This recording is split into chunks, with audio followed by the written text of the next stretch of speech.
blast from the past. It's a Thursday, and in South Africa, there's a word that football people use. They say legend. It's used very loosely. Some people don't deserve it, but they get it. But there are some players who personify the word legend. Players who, listen, if you're a striker, you score goals. Your job is to score goals. This man I'm sitting with today scored them for fun. Lately, if a PSL player scores 10 goals, we get excited. But Shane McGregor scored way more than that. There was a time when he went 4 successive seasons scoring over 20 goals.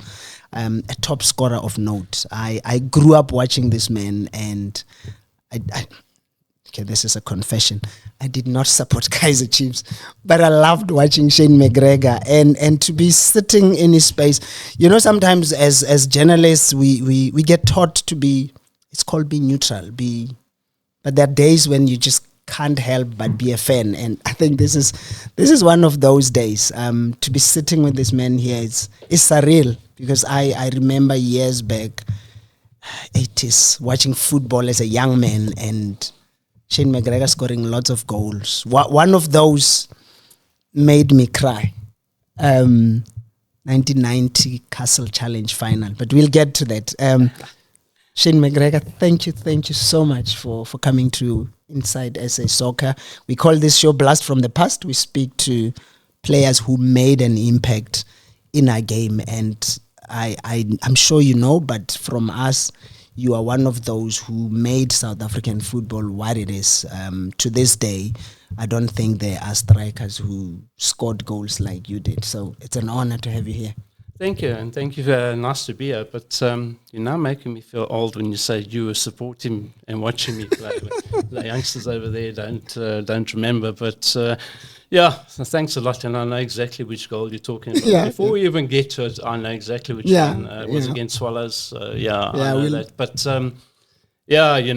when you score 34 goals in a season and you end up third on the goal scoring list, just shows you what the kids of today are doing. Yeah. How was that season? I mean, no one is going to score 34, I don't think, ever. They're going to give excuses and say football has changed. I've heard a lot of youngsters now saying, oh no, but the defenders in the past were slow. Now the defenders are smarter. What was it about that time that you guys scored as many goals as you did? The youngsters of today say the defenders were slow, this, that, but they could kick you. Nowadays, you can't get tackled from behind. And there was no protection. There was no protection. You had to protect yourself. So they've got to understand that. They've got to look at that and say, well, it's a bit different. Yeah, it is a bit different. The game's a lot more technical than it was back in those days, but the defending was as good, if not better, because of the whole thing of being able to tackle from behind, to win balls. So they can't be saying that. But I just feel the game is overplayed nowadays. It's too technical. People know exactly what this player is going to do, what that player is going to do, which way he's going to turn.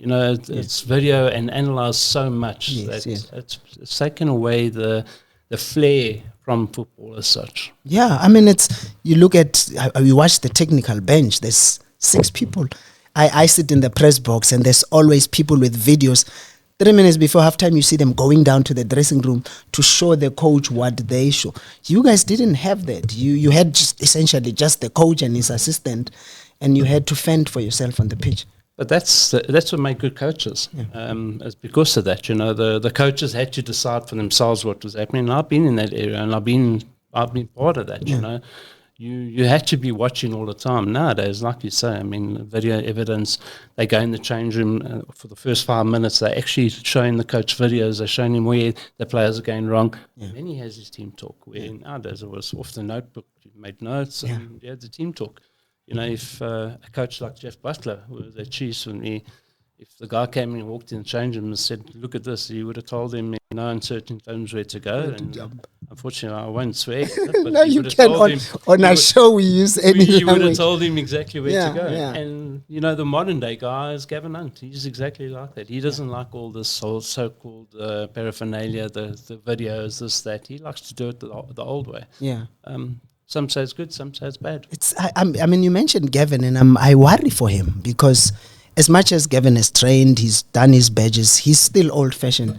And you look at the way the clubs are going, a lot of them are not going to hire him because they are going to want to impose all these analysts on them. People like yourselves, you coached at SuperSport after you retired. What do you make of all this new change? Look, it's good and bad. You've got to look at both aspects of it. With Gavin, he has started to implement some of it. With training today, you got the guys know exactly. They got their tracking. They know exactly how much they've done. And I know Stellenbosch are very much like that because they're very technical. They've got one of the best institutes there for players. So you've got to be part of that, and you've got to be working there. I mean, their players train, and when they've got to a certain stage, whether the coach likes it or not, they get pulled off because they don't want to overdo it. So there are good things and bad things. But when it comes to tactics, that's not going to change anything. I mean, your tactics are going to be the same. You've got to get the best out of your players. And I find that in modern-day football, coaches don't get the best out of their players. They play to a certain pattern. They get told to play to a certain pattern, but they don't get the best out of their players. I mean, if you've got a, say, for instance, centre midfielder is going to knock a ball, use him. Let him knock the balls and let him use his ability. But nowadays, it's you've got to pass here, you've got to pass there, you've got to make this run, you've got to do this. There's no thinking on the field by players and such. I mean, one of the things that always makes me laugh now is every time there's a little stoppage, you see the whole, like they're like a head of cattle rushing to the bench. During your time, I would see you standing there with a doctor, or the defenders are there discussing among yourselves. What has taken that away?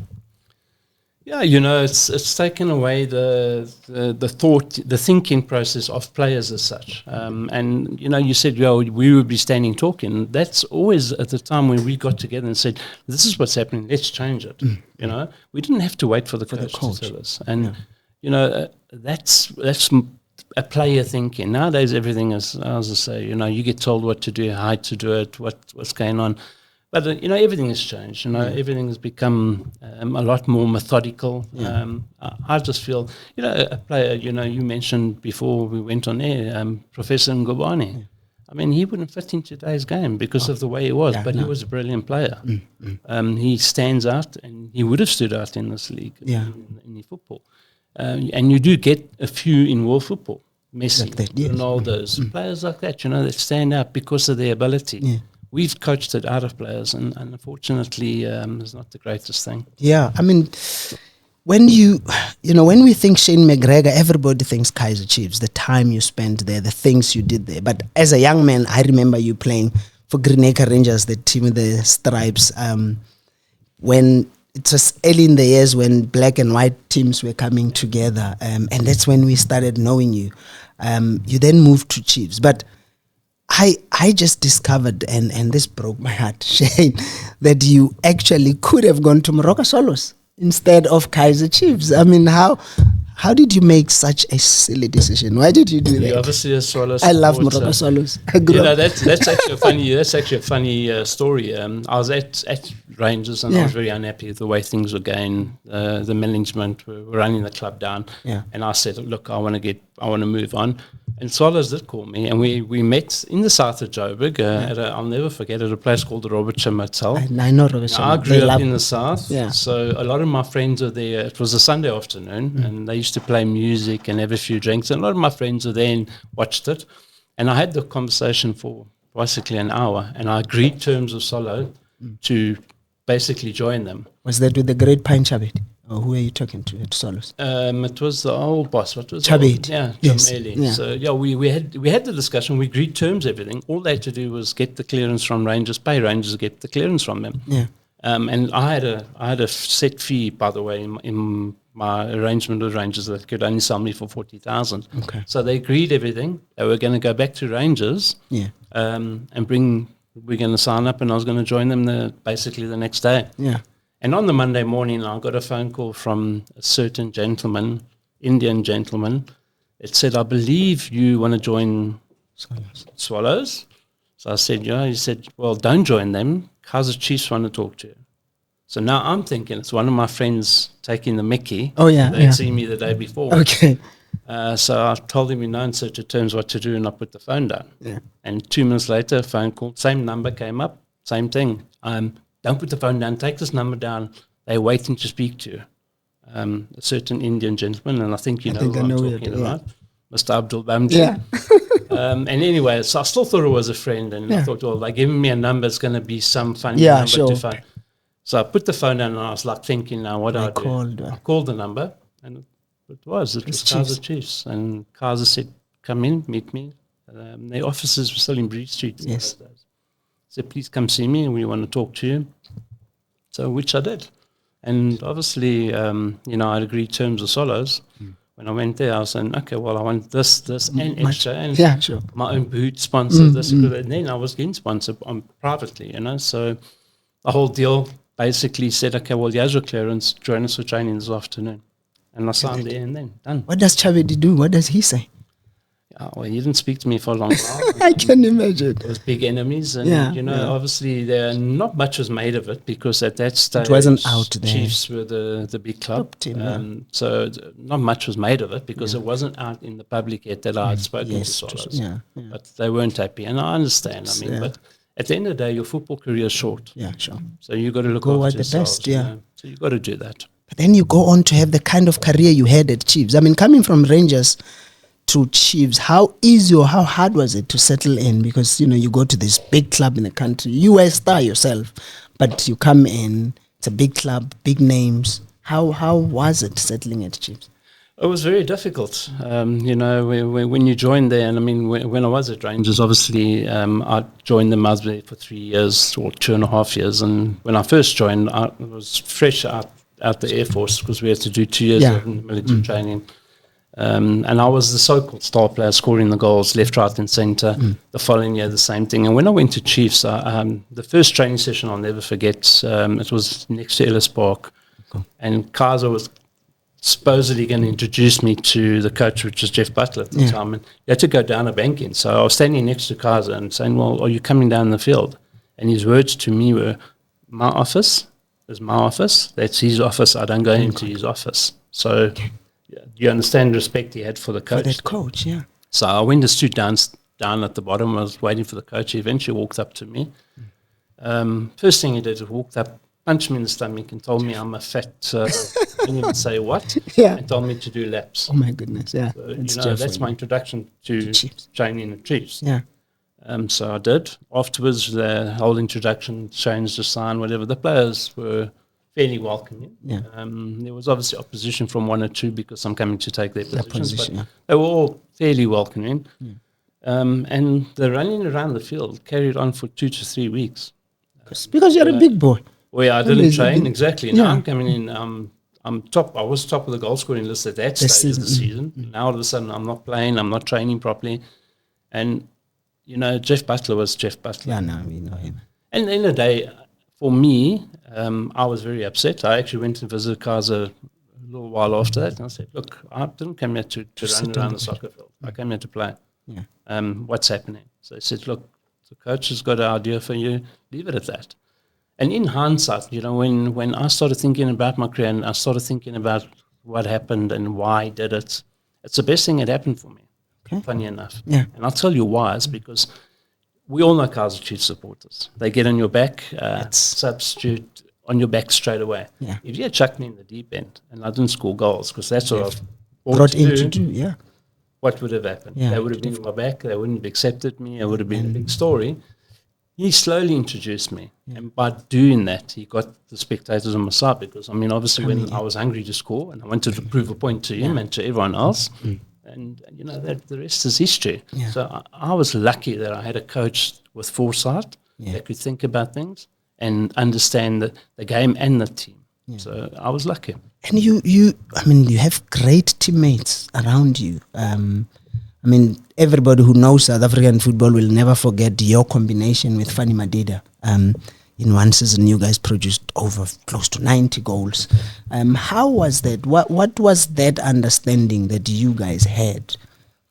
Well, with Fanny came a little bit later. In the beginning, we had Scoratin, there was the Max Mopanyani, I played with different players. So it was all about developing understanding, about developing but that was from the training grounds. Yeah. So everything we did on the training grounds, we did there, in games, So Jeff Butler was very good that way. I rate him as one of the better coaches that I've worked with, just because he got the best out of his players and the best out of their ability. Now, for me, when I first went there, I was like, oh, hang on a minute. I don't have the skill like these players. I don't have the ability like them.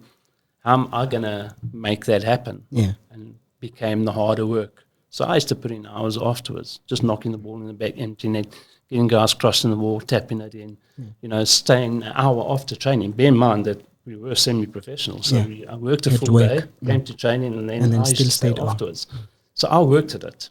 But once the players saw and understood that I was there to help them, not anything else, but to help us win, it changed things, and the players took me in, except for one player, but we won't go there. No, we must. Who is that? Who's that? Well, Marx wasn't happy. Is it? Because of the whole situation. Obviously, he was the star striker before I came. So, it was a bit difficult with Marx, and then eventually Marx left, and where did he go? To Pirates. It shows you. But everything got into place. And when Fani came along, I mean, we were ideal for each other. He had the pace. I would hold the ball. It on. So it was ideal. We all knew. We knew where the other player was going to be. So I knew he's not going to go near us. I have to go. Yeah. Certain things like that.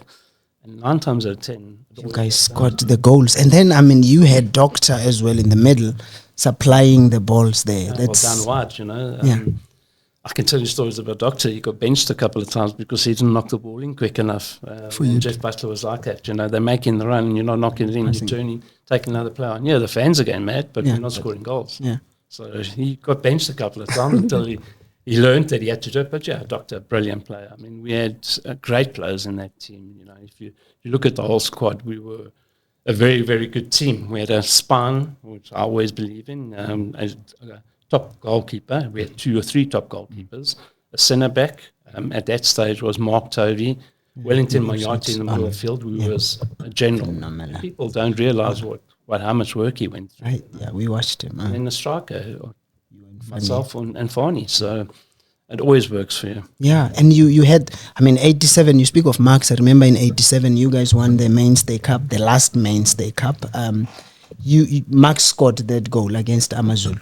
I wasn't there yet. Yeah. Oh, you joined just after that. Yeah. And Shane, you played with Skara. I speak of this match, 1990 Castle Challenge. I never forget that match. A young Lucas starting out. First minute, Noel Cousins scores against you guys, and it looks like Swallows are going to walk away with it. You scored one of the most awkward goals ever.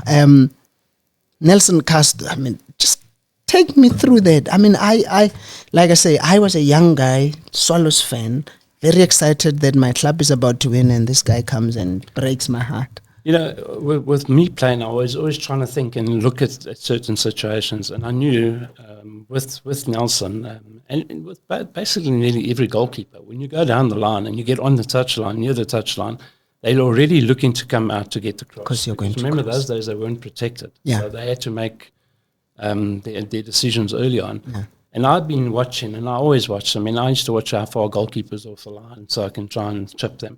And I knew that he's going to come out. Yeah. So I took the opportunity, had a go, and it paid off, And I knew you were going to say that goal. I get asked every day, well, not every day, but often. How did you do this? How did you do? So it's about, you've got to be thinking about the game. And that's where I say where players are overcoached. In today's game, the player would have to get the ball and knock a ball across. Not even trying to go for goals. So, I was always trying to think of ways and means. And people don't realize when I played against teams, I used to study the players that I played against, know which is their weak feet, their weak foot, and which is their strong foot. Yeah. How they go up in the air, what they do, because then I used to work around it. Yeah. But how did you do that, Shane? Because back then, not many matches were on TV. So how did you manage to? Because when you're playing and you're playing against them, and I always made notes and kept notes of players and the way they played and how how I used to beat them. Yeah. Because then I used to think, well, that's obviously their weak point, So little things like that. I always made notes, and I always kept notes, and I always made sure that I kept them up to date. So when we played games, for instance, if we played, say, Cosmos on a Saturday, Yeah. Big John Salter, I knew that his left foot was weak. Okay. I knew I wasn't going to win too many headers in the air because he's so big. Yeah. And I knew if I got the ball and I was holding it up, he's gonna whack me, he's gonna kick me from behind. Yeah. So I knew I had to come off him, get the ball, play, and then go. Yeah. If I'm turning him, I'm going always to the left because I knew that was his weak link. So little things like that, and it helps. Yeah. So when players nowadays play, they don't think about that. They don't do the extra work. I've been down to Chiefs, a lot of clubs training. There's no players doing extra work after training by themselves. Quickly rush to their beautiful cars. Yeah, exactly. If the coach doesn't call them and tell them you have to work, it doesn't get done. They won't and do like it. you say, I mean, I was at a training session one day where guys didn't even go shower. When they took the training kit off, got in their cars and drove away, which, I mean, I don't know. Yeah. There's some voice notes from some people who like you, some people who know you, and just like you to hear from them. Good day, sir. This is Claratindo. It is good to know that you're still alive, you're still strong, taking care of yourself. And I wish you all the best for 2026. Today I wanted to say a few words about the playing time that we had whilst we were Chiefs. I wanted to thank you so much for the behavior with and without the ball towards all of us that we played alongside you. You're one of the few clinical players that we had at that particular time. What I appreciated is that not only did you score goals, you also created them. And you're a hard-working kind of a striker.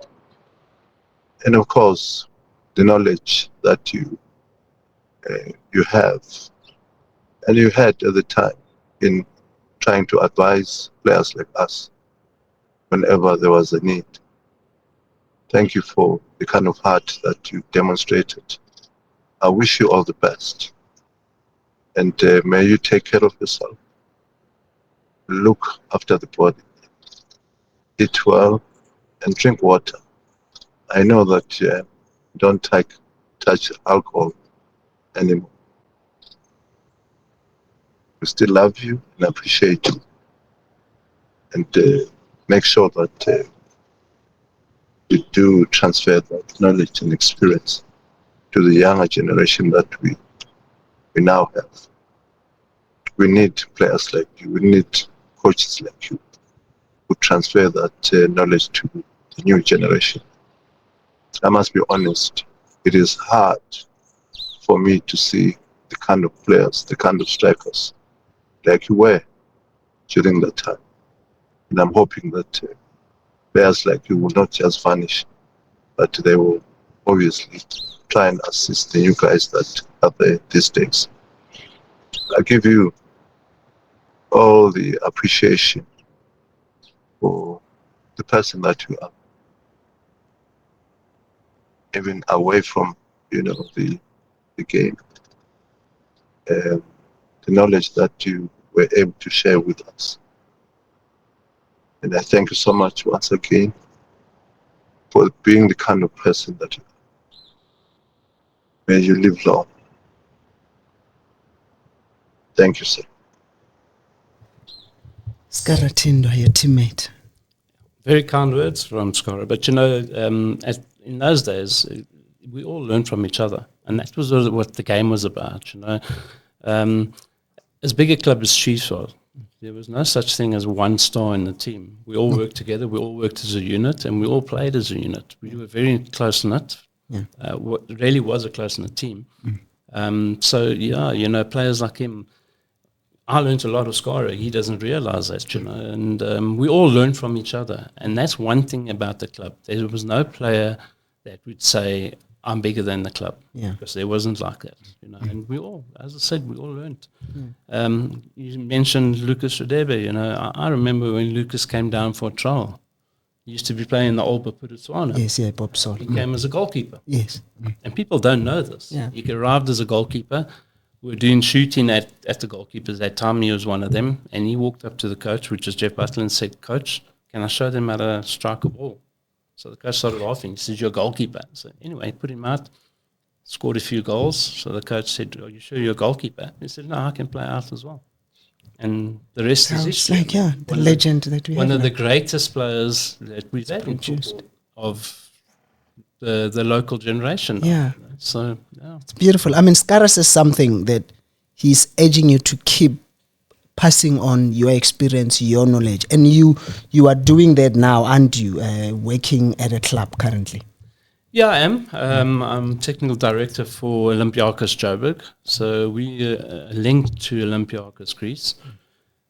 Being technical director, I've got to look after the coaches and obviously look after players. So my daily job is making sure that the coaches are doing the right coaching. I've implemented a whole new way of coaching with them. A lot to do with ball work, a lot to do with teaching kids the basics of football. Because at the moment, that's the biggest problem in this country. We don't teach kids the basics of football. I mean, I cringe when I watch some of the Premier League Yes, teams clubs. playing, and the guy can't control a ball, can't pass a ball, things like that. So we're doing that now. It's good work, nice work. Yeah, yeah.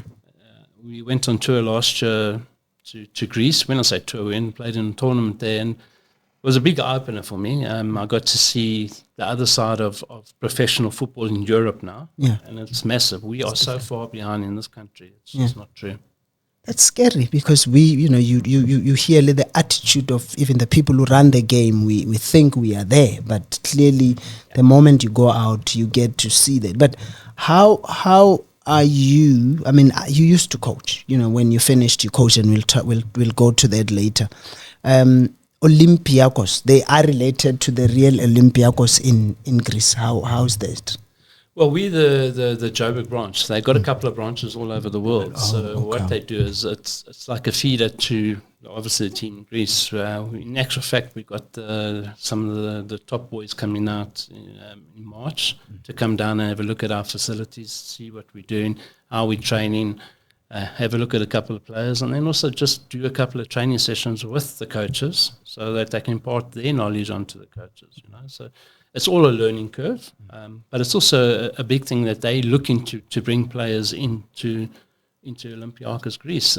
So it's a easy route for them because they got a link here, and we can pick the best players to go there. Go there, yeah. And, help them. Okay, Shane. There's another voice note from another of your former club mates.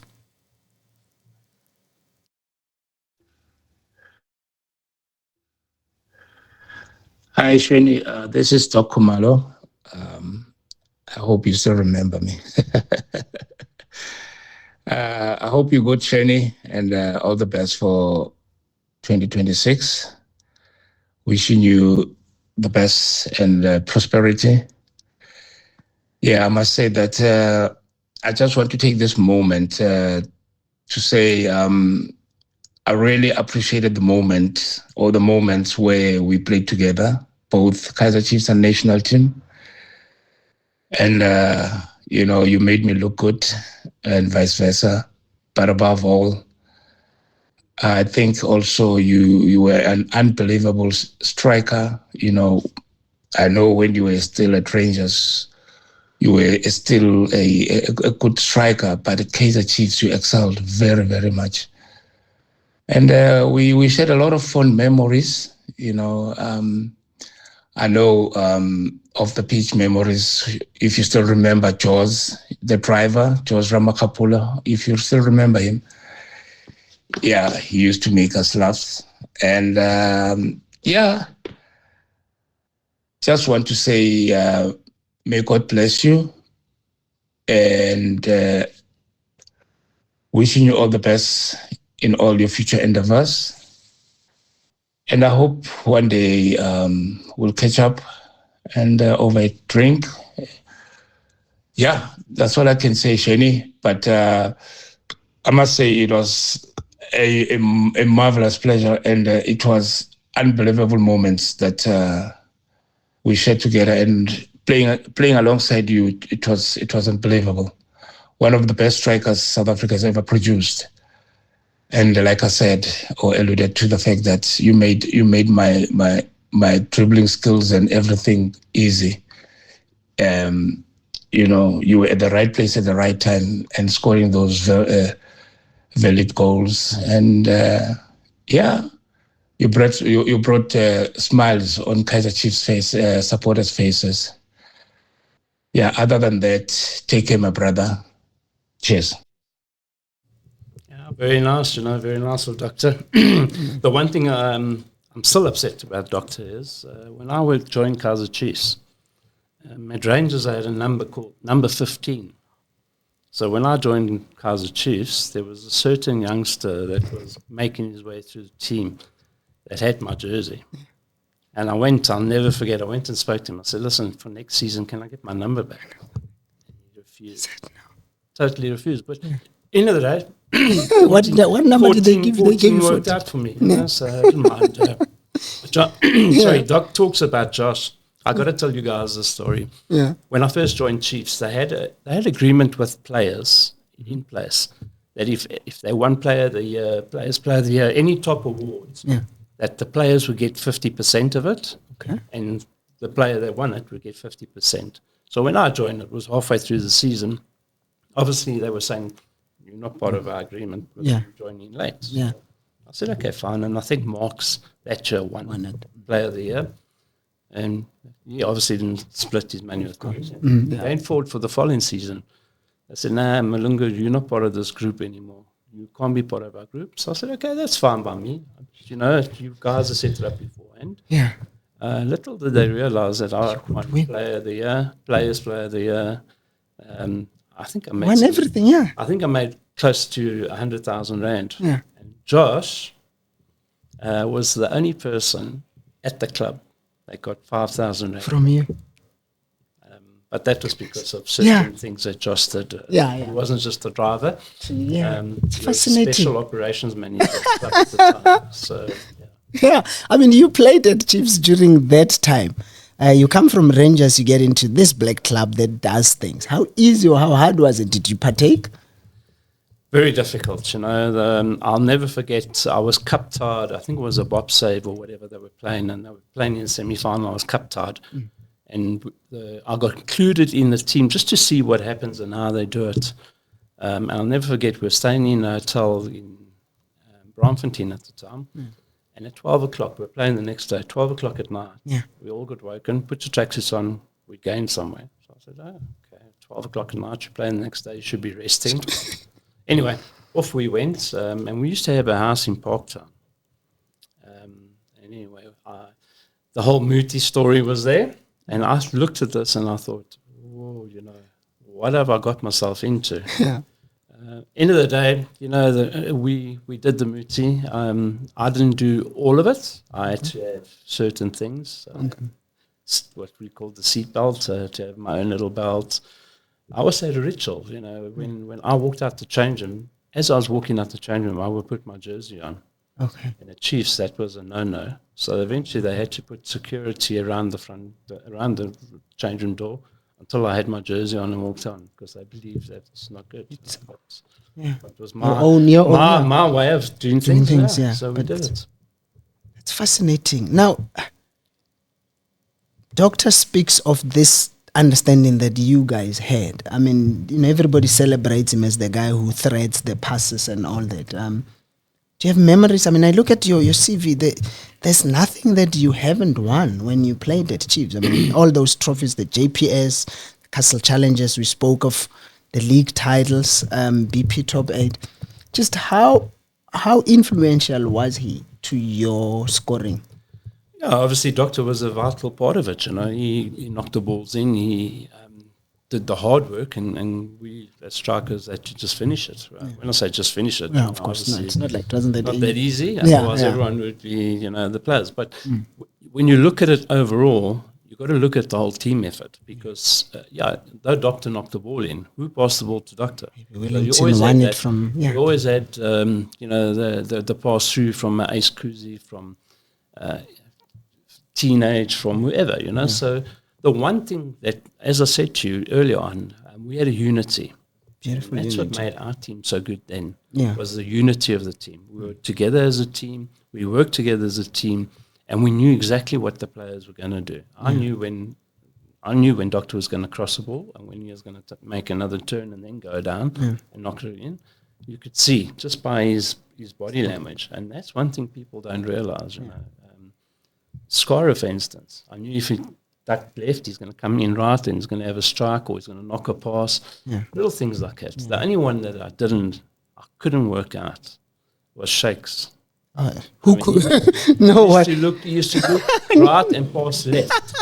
Even the coaches didn't get you it. making the run and he's looking there, but he's passing to you in the gap there. I know. A brilliant player. He was, Unfortunately, he had the bad knee as I did. Yeah. But you never knew with Shakes where what he was going going to to go. You just had to play off instinct. Yeah. But the rest of the players, we all knew exactly where we were going to do.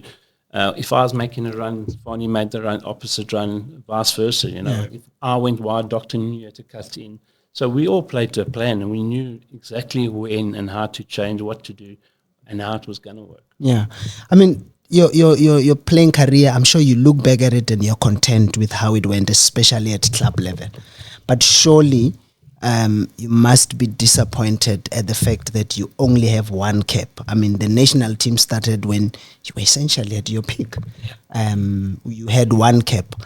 I want us to talk about that because it's why. How do you feel about that? Let's start there.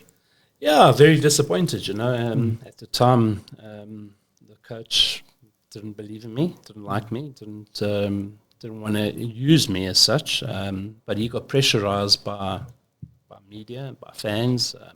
I was scoring goals left, right and centre, and they were struggling to score goals. And eventually he had to pick me, and he had to put me in the team. Yeah. But, the very first game, Shane, I always stood up for players, I always stood up for whoever else. And I did have words with the coach before the game and at halftime of that first game against Zimbabwe. We trained one way, and then on the Friday night we had a function with their players, and he saw their players, and he changed the whole way we were playing completely, which obviously I disagreed with. I mean, you've trained one way the whole week. Surely you're going to play that way. Didn't work. Got smashed. Told him so at halftime. I also, we were told we had to wear a certain brand of boots because they were sponsored by this brand, and I had my own private sponsor. Okay. And I refused. But eventually I pressurized, if you want to play, you have to wear these boots. And after time I chucked him in. I said, I'm not wearing these. I put my own boots on. And when, with that, other players did the same. So the coach wasn't happy. I wasn't happy about the conversation I had with him before the game. Yeah. Because, when we trained, they were playing to my strength, knocking the ball to me. I had Phil Masinga as my striker with me, and we were playing balls, and Phil was brilliant at holding the ball up. Yeah. When it came to the match day, he said, no, we're going to knock long balls. Now, that wasn't my strength. I mean, Phil won the header. It wasn't my strength to make runs. That's why we had Farney, and he would do that. Yeah. You know? So I just wasn't happy with it, and I expressed my unhappiness to the coach. Yeah. And after the halftime incident, I think I was on another 5 minutes, and he pulled me off. Yeah. Never selected And that me. was that. The coach is, of course, the late Brasten, Skrima Chabalala. That relationship just never changed. Never changed. I recall when you were at Supersport, there was a match at Ren Stadium where you and Brasten got into a proper punch-up. I couldn't throw a punch because I was You were blocked. I was blocked by the security. So unfortunately, he threw a punch at me. Yeah. I come from the south of Joburg. I know. Where you were taught that you hit first and talk later. Yeah. And I would never have thrown the first punch as such, but he threw a punch at me, and before I could get anywhere near him, I was pulled away by security guards and whatever. Yeah, and there was carried on for many years, and then eventually, we buried that shit. We had a laugh about it. We had a few beers. Okay. It was actually many years later. There was the SA veterans team. Okay. played against the Italians. I don't know if you remember the game. It was a game at FNB, and Okay. he was part of the whole group, and we got together and we had a glass of wine or two and had a discussion. Buried the hatchet. And you laughed. Yeah, it carried on for many years. Yeah. I mean, Stan was quick with a punch. I got missed by those quite a few times. He thought he was a boxer. Yeah. So I think he did a bit of boxing. They say he did. He did. Before, Yeah. But as I said, it happens. Yeah. But for me, things happen, and then you forget about it and carry on. Yeah. I don't hold grudges. I'm not going to worry about whatever happens. It's all part and parcel of the game. Yeah. I mean, you worked as a coach as well. I mean, when you left Chiefs, you speak of the injury, the knee injury. Was that what led to your career ending? Yeah, basically. I was at Chiefs at the time, and Terry Payne was working for SuperSport, the broadcaster, and they wanted to buy a club, and they wanted to bring a club in. They invested in a club called Albany City, which Victoria City back then. In the Premier League. Yeah, I remember. And he contacted me. I knew Terry very well, and we go back long days. I mean, when I was an amateur Robertsham, Terry used to come and coach us all 2 or 3 times a year. Yeah. So I knew Terry very well, and he said, "Look, come get involved." And I said to him, "Look, Terry, my knee's gone." Chiefs at the time had Philip Trucio as coach, where they weren't fully professional, but he went to train in the morning and the afternoon, and evening. And I mean, me working full time, I couldn't do that. And also coming back from injury, it took me 14 months. Yeah. And the doctor told me at the time, "You'll never play again." But I wanted to prove him wrong, which I did in a way. Yeah. But I was never the same player. And when Terry phoned, I said, "Look, Terry, this is a story." He said, "No, don't worry, come back and play." And I played, I think, half a season. We got relegated, unfortunately. But the last 5 games of the season, Terry had fired the coach. And he took over the coaching of the team, I remember. and he made me the assistant coach. Okay. He said, "Look, I need your help. Please come in and help." Did that, and that's how my coaching career began. Again. He took over and was doing the coaching with me helping him. Okay. I was doing most of the work, but Yeah. Terry, It's Terry Payne. And then the following season, he said, "Look, we're going to be doing the same thing." It became known as SuperSport. We were in the first division, so we were a league down. He said, "We have to win promotion. Get up." And once we promoted, obviously, it's going to be a lot better for everyone. Yeah. We became fully professional that year. Yeah. We were one of the very first clubs to become fully professional. He started training with us. We did, I think it was 3 or 4 weeks. We were still traveling to Pretoria. I was living in the south, so traveling to Pretoria to Tux. That's where we were training. And after three weeks, he just said, "I can't do this anymore. I can't do this traveling. I want you to do the team.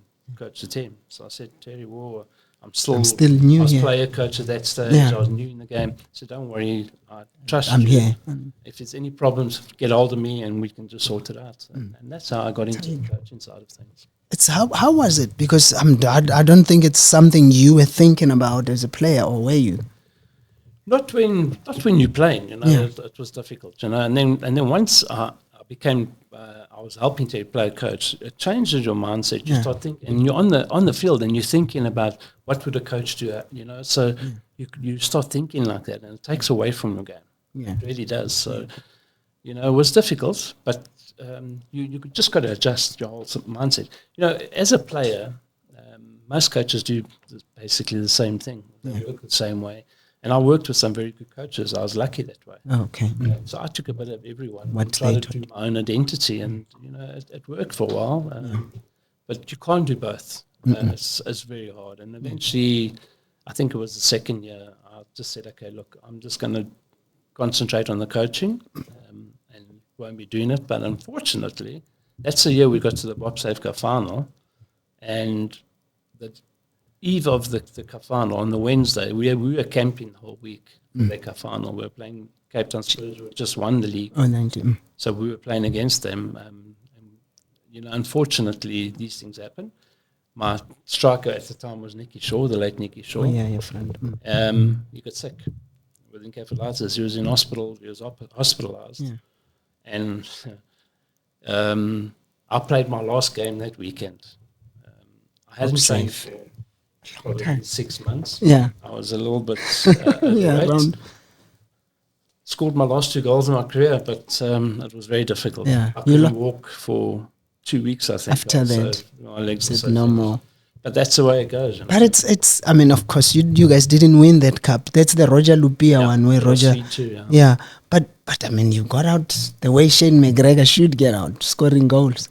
Luckily for me, you know, we lost 3-2, unfortunately. Yeah, that was I remember the only, that final. the only sad point. But I always told Andre Arnsa, I said, old man, Smashed 2 past you. they didn't train for 6 months, scored 2 past you. Yeah, He was yeah. the national goalkeeper at the time. Yeah. So I always remind him. It's a beautiful story. And then you got into coaching proper then thereafter.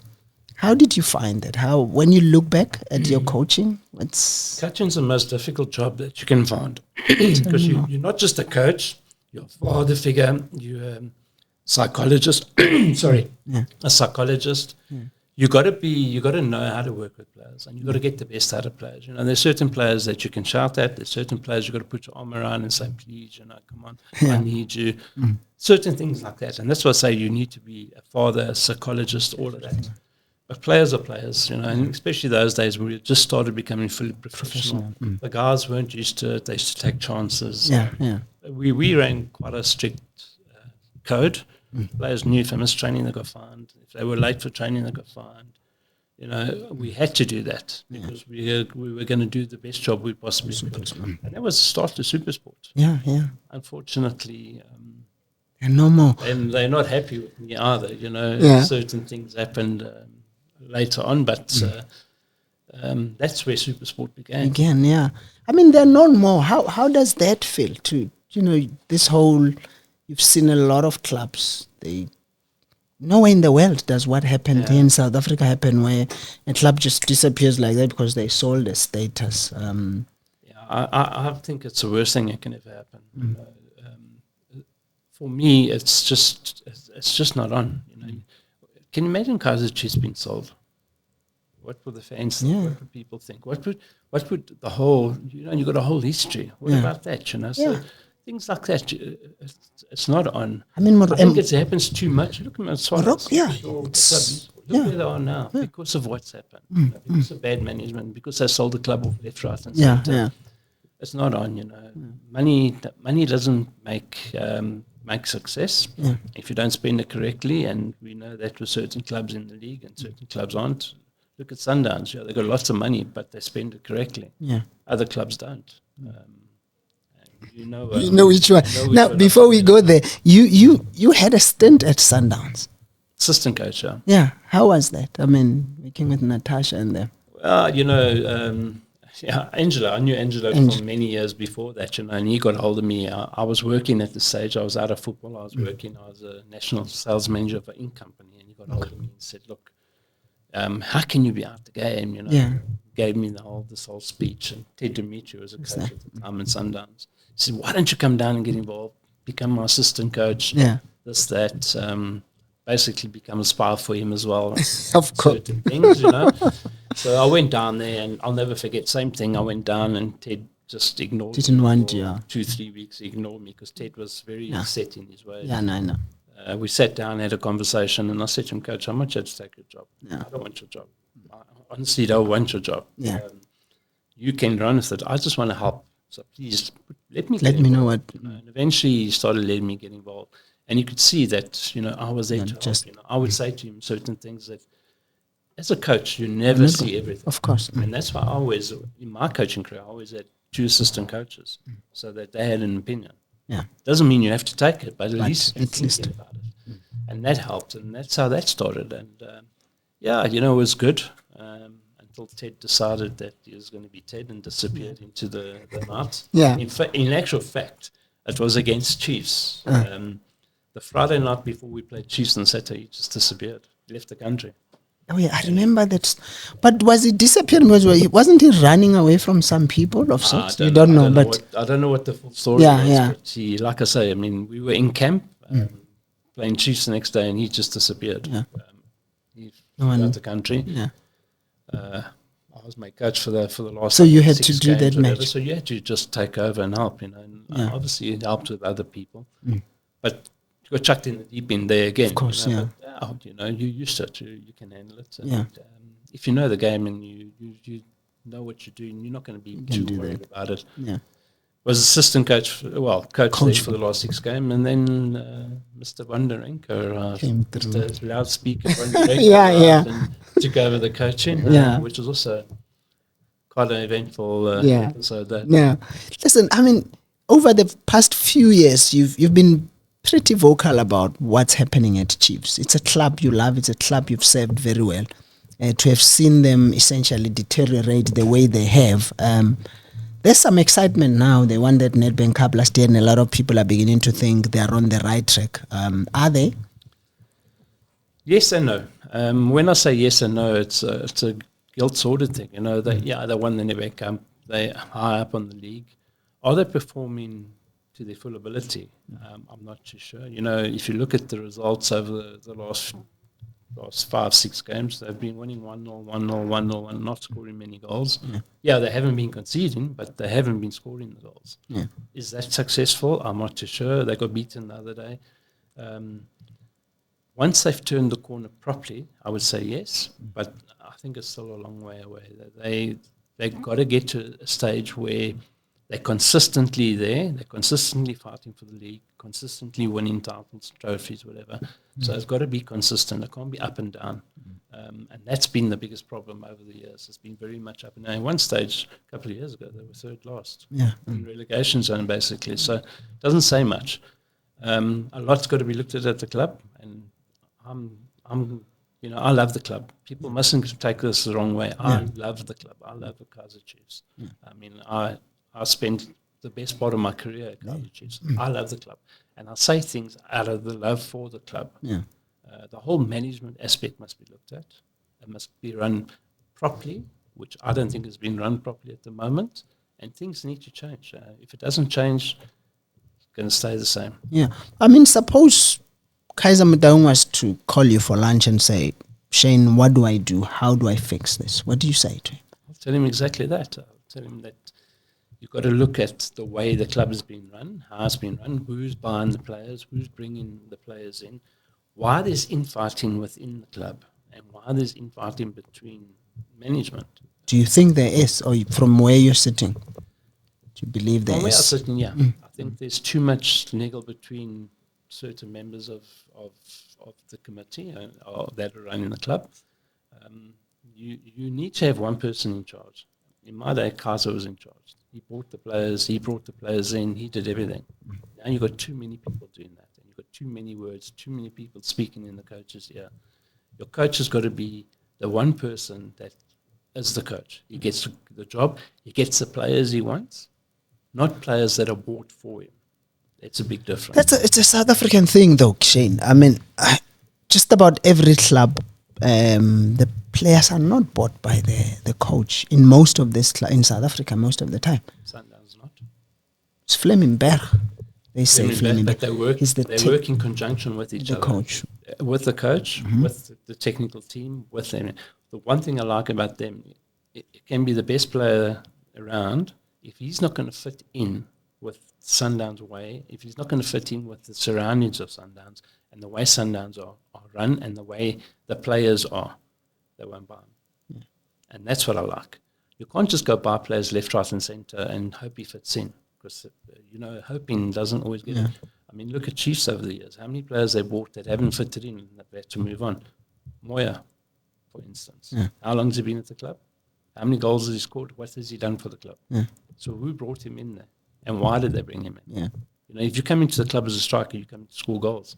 How many goals has he scored? He hasn't really. I mean, a lot of your generation and even the generation before always use this phrase, he's not a Chiefs material.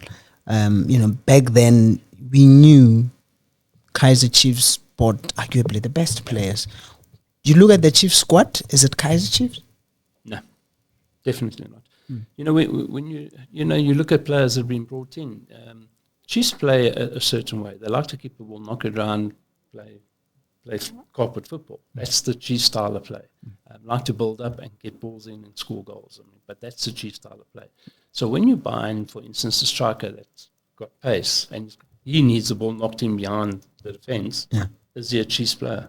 No, he's not. And a lot of players have been bought like that. You buying players that don't fit the mold of, we need to be tight in midfield, be able to knock balls, pass balls. We don't have that. So you've got to look at it. And that's how I say, a Chiefs player has got to stand out and be a proper player, not just a mediocre player that just goes through and gets the job done. Yeah. And that's half of the problem there.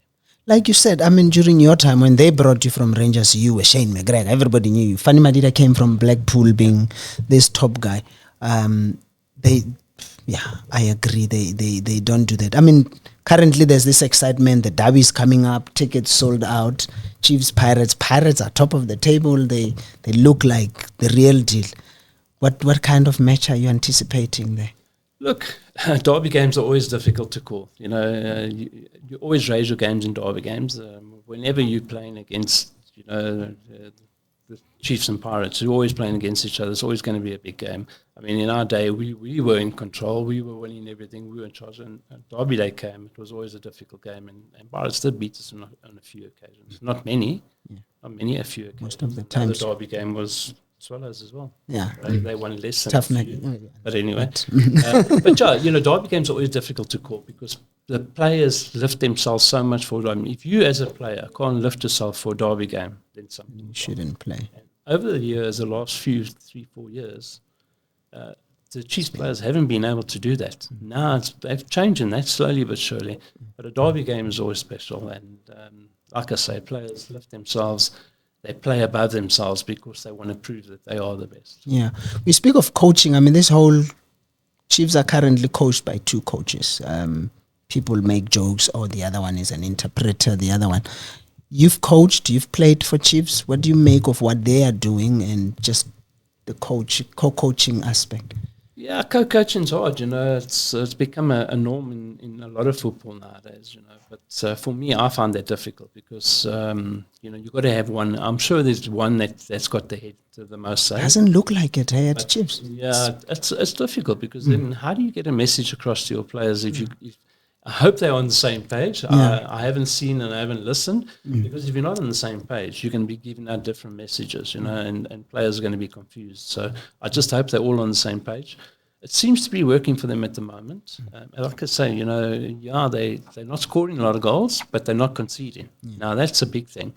In modern day football, if you're not conceding, it's a big battle. Yeah. But they need to get more progressive. They need to get their goal scoring machine going again, and they need to start scoring goals. You can't win games 1-0. 1-0 and 2-0 are the two worst scores to have in football nowadays because it's the most hard to carries. Yeah. So it looks to be working. But for me, I still believe that you need one head coach with the assistant there helping you, talking in your ear. Yeah. Shane, we've looked back at your career and you spoke about the players you played with, your teammates. You've had a lot of defenders. I played against quite a lot of defenders. When you look back, who was the toughest you faced? Sure, there's so many. Andrew Rabutla, I mean, just because of his brute strength. Never set the attitude. He was young coming in. You were almost going out. John Salter. Salter was one of the hardest players I've ever played against. Yeah. Very difficult. Very nice guy. I mean, we used to keep each other, fight with each other off the field, straight away have a beer together. Yeah. Very, very strong. Mark Tovey was the best player I've ever played against. When I say best player, the hardest player to ever play against. Yeah. I know everyone rates Neil better. Mark Tovey was by far the best defender I've played with and against. He was at Bushbucks. He wasn't the biggest guy in the world, but he won headers. He was definitely class. Off the mark. I mean, quick off the mark, and he read the game so well. It made it always difficult to play against him. Against players like that, I would always drop onto him and hope to bring the other defender with, but Mark was too clever. Then he'll move forward, things like that. Yeah. Best player, and he had a great pass as well. So for me, the hardest player I played against and with as a defender was Mark. Yeah. Goalkeepers, I mean, Nelson Castro will not count. He considered arguably the goal that everybody says no goalkeeper should be beaten there. But There's been quite a lot of goalkeepers you've scored against. I think I've scored against most or if all- I've played against. Yeah. There were some difficulties. I played against Gary Bailey. I'll never forget. When I was still at Rangers before I went to Chiefs, we played against him. I scored against him, and I made sure that he knew. Yeah, yeah, But when I went to Chiefs about 3 weeks later, he made sure I knew that where I was now. yeah, Gary Bailey was a great goalkeeper. Obviously, his knees weren't the best. He used to train once a week. yeah. For me, Deshi Bakhtar, Deshi who was my good. assistant coach as well. Yeah. A lot of good goalkeepers. Yeah. Andre Aronson, On Grant. Rangers, you played when I was at Rangers. But yeah, it's always difficult to say Who's the best? Yeah. The one strange thing about you when you played at Chiefs in particular was you didn't take penalties. Yeah, I wasn't allowed to. Why Free was kicks. that? Yeah. Or free kicks. I came from Rangers where I took penalties and free Free kicks. kicks. But you get there and There's a the hierarchy. guys have been doing it for the whole season, so it was just natural that they took the job continue. over. I took occasionally, and when there were shootouts, I took occasionally, but I was very upset about that. Yeah. I believed for every free kick I could score from this one. Yeah, and because you used knocked over to. the crossbar, I was going to say, let me take it, I would have scored. Yeah. Things like that. But yeah, it was one of those things. We had so many quality players that we could have 3 or 4 taking penalties, 3 or 4 taking free kicks. Yeah. So it was always one of those, that's. Are you? Things. I mean, are you? You look at South African football in general, and have we progressed? I mean, I know the game has changed and it's different, but when you look at it now, in particular, just in general. No, I don't think we have. We got to a stage where we should be a lot better than what we are now. We should be by far the best African team on the continent, by far. And when I say the team, look, Bafana have done well for us. But I'm talking generally the clubs, everything, the whole aspect of it, our development. There's no development in this country. You tell me any development we got, besides maybe a little bit of Sundowns and Pirates are being fairly successful. They're bringing players through. What other development do we have? There's no development coming through SAFA. There's no players coming from there up there. You look at, remember the days of the School of Excellence and the quality players that came out of it. Yeah. Why is that? Yeah, I know it's about money, but why was that stopped? Where and how? And why wasn't it continued? Yeah. You got your how many players came out of that? 4 or 5. They went lots of them. overseas. Europe. The national team. Surely we should be looking and say that was working. Why don't we do it again? Yeah. So for me, the development hasn't been great. The African, if you look in Africa as such, Morocco, they spent a lot of money in Morocco. You look at all these stadiums, you look at the development, you can see where they're going. Yeah. We're not going, we're going the opposite way. So I just feel that we need to start making a little bit more about development. We need to stop thinking about just at club level that this is it's got to be a national level. Yeah, but a lot of people like you, former players, say this. And the question I always ask is, what are you guys doing to make sure that changes? Well, at the moment, I'm doing my little bit at Olympics. Okay, so I'm trying to do that. If you look at the clubs, you don't get the opportunity to do it. I've given my services, I've offered my services as a striking coach to Kaizer Chiefs, to a lot of clubs, Pirates, Sundowns, and all got turned down. They said, no, we don't need this. We don't need a striker coach. Yeah. You've got a goalkeeper coach, you've got a defending coach, you've got a midfielder coach, performance analysts and all those guys with What's laptops. the weakest spot? The striker. So why don't you have a strikers coach? They do it overseas. Why don't they do it here? Yeah. So certain things like that I've offered.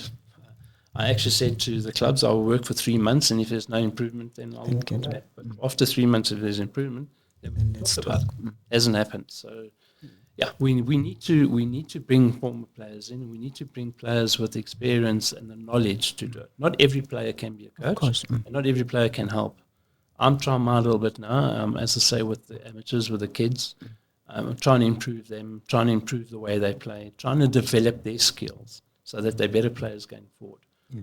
We don't do that at club level to extent, but it's not good enough. It's not been done. It's not big enough. Yeah. Shane McGregor, thank you so much for making time for us. Like I say, you're the one footballer who once made me cry. Never forgive you. I'll forgive you today because you came to our show. But thank you so much Thank you for having me. being. It's been brilliant. We can sit and talk for hours, but Yeah. I know it's a bit of a short period, but brilliant. I loved it. Thank you so much. This was Shane McGregor. They called you Maketan, the chains. Did you know why they called you? Is it from Shane or? Well, a lot of people say different things because I used to be the chain between the players. Okay. I was once thought of in that particular picture as a police, whatever you call it. Okay. Obviously, I wasn't. Yeah. Part of it, but the Maketan comes from that. From that. Okay. Thank you so much. Shane McGregor, a legend of South African football, a superstar. He used to score goals for days. Like, as I said, 20 goals almost every season. For him, it was just what it was. We don't have that anymore. And hopefully clubs are listening. Hopefully some club hires him to help coach their strikers. If Manchester United can do it, why not? But yeah, thank you so much for joining us here on Inside SA Soccer with me, Brad Jakes. It was Blast from the Past. Thank you.